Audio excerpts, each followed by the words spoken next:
class 9th. Once again, this is the last clip of this chapter from civics constitutional design. And in this clip, you have to read only two subtopics of the value of Indian Constitution.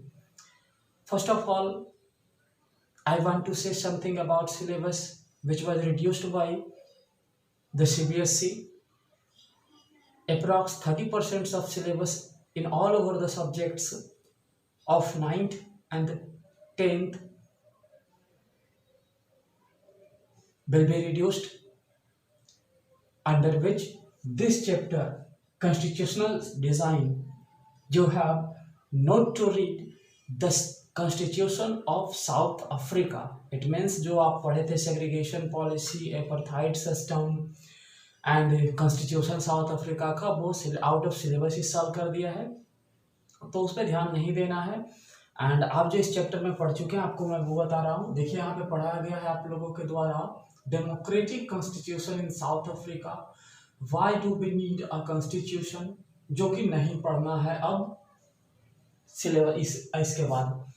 Making of Indian constitution, guiding values of Indian Constitution. Under this topic you had read some speeches of major leaders such as Mahatma Gandhi, Bhimrao Ambedkar, Jawaharlal Nehru, and the second subtopics which provides the value of Indian constitutions is the preamble.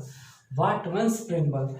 Preamble, the constitution begins with a short statement of its basic values.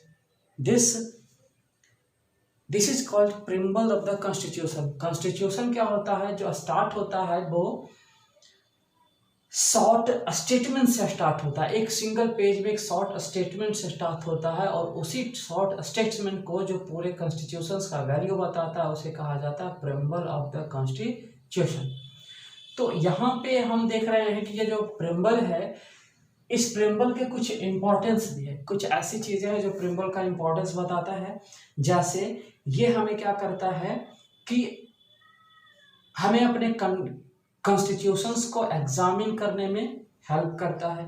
ये हमें constitution के द्वारा provide किए गए law and actions को समझने में help करता है। साथ ही साथ ये बताता है कि हमारा कॉन्स्टिट्यूशन सही है या गलत है, ये समझाने में प्रयास करता है। तो जब कॉन्स्टिट्यूशन बन रही थी, कॉन्स्टिट्यूशन बनाने वाले जब इसे बना रहे थे तो उन्होंने इसको इस तरह से बनाया कि हर एक लोग इसको पढ़ सके, कोई इसे सैक्रेड या रिलीजियस बुक्स ना मान सके। एंड समय जब ऐसी स्थिति जब क्रिएट हो कि सब कॉन्स्टिट्यूशंस के प्रोविजन में बदलाव करना हो, नया कुछ चीज जोड़ना हो कॉन्स्टिट्यूशन में, इन सब चीजों को ध्यान में रखते हुए एक प्रोविजन बनाया गया अमेंडमेंट पे, यानी सुधार पे। तो पहले ये समझना जरूरी है कि अमेंडमेंट होता क्या है।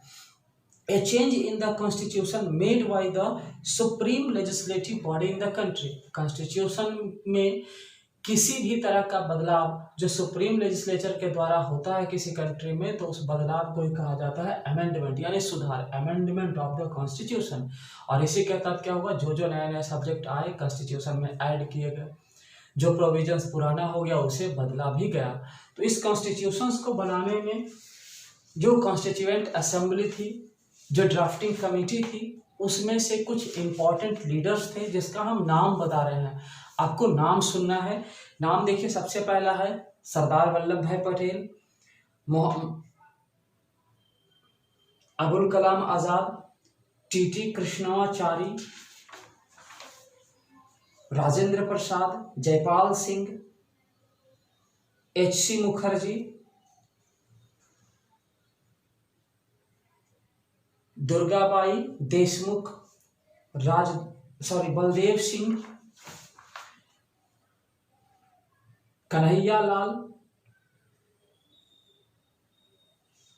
Kanhaiyalal Maniklal Munshi, Bhimrao Ambedkar, Shyama Prasad Mukherjee, Jawaharlal Nehru, Sarojini Naidu and Somnath Lahiri.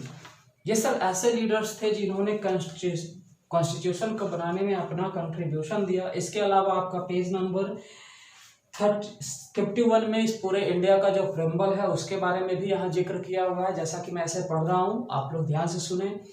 B, the people of India having solemnly resolved to constitute India into a sovereign, socialist, secular, democratic republic and to secure to all its citizens justice, social, economic and political liberty of thought, expression, belief, faith and worship, equality of status and of the opportunity, and to provide among them all fraternity, assuring the dignity of the individual and the unity and integrity of the nation.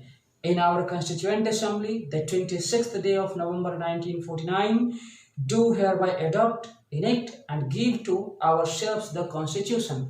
ये हमारे country का preamble है जो पूरे constitutions को बताता है, और इसमें ऐसे ऐसे शब्द को ऐड किए गए हैं, जैसे इसमें शब्द है सॉवरेनिटी है, सोशलिस्ट है, सेकुलर है, डेमोक्रेटिक रिपब्लिक है, जस्टिस है, लिबर्टी, इक्वलिटी, फ्रेटर्निटी, ऐसे शब्द यूज किए गए हैं जो हमारे समाज में भाईचारे को, स्वतंत्रता को, आज़ादी की एक्सप्रेशंस को शो ऑफ करता है। एंड ये बताता है कि इन सारी चीज़ों पे कॉन्स्टिट्यूशन में लॉ बनी हुई है और हमारे पास इतना राइट्स है। चलिए, इसी कॉन्स्टिट्यूशन का प्रिम्बल जो है इंग्लिश में हमने पढ़ा था, इसी कॉन्स्टिट्यूशन का हम हिंदी में बोल रहे हैं। आप ध्यान से सुने। हम भारत के लोग भारत को एक संपूर्ण प्रभुत्व संपन्न, समाजवादी, पंथ निरपेक्ष, लोकतंत्रात्मक गणराज्य बनाने के लिए तथा उसकी समस्त नागरिकों को सामाजिक, आर्थिक और राजनीतिक विचार, अभिव्यक्ति, विश्वास और धर्म और उपासना की स्वतंत्रता, प्रतिष्ठा और अवसर की समता प्राप्त कराने के लिए तथा इन सब में व्यक्ति की गरिमा और राष्ट्र की एकता और अखंडता सुनिश्चित करने वाली बंधुता बनाने के लिए दृढ़ संकल्प होकर अपनी इस संविधान सभा में आज तारीख 26 नवंबर 1949 को एतद द्वारा इस संविधान को अंगीकृत, अधिनियमित और आत्मर्पित करते हैं। This is the last clip of this chapter. That's all by this this expression of preamble of the constitutions. It's over and हम आपके लिए इस पूरे वीडियो चैप्टर का एक नोट्स वीडियो तैयार करने का भी प्रयास करूंगा ताकि आप इसका नोट्स प्रिपेयर कर सकें। That's all.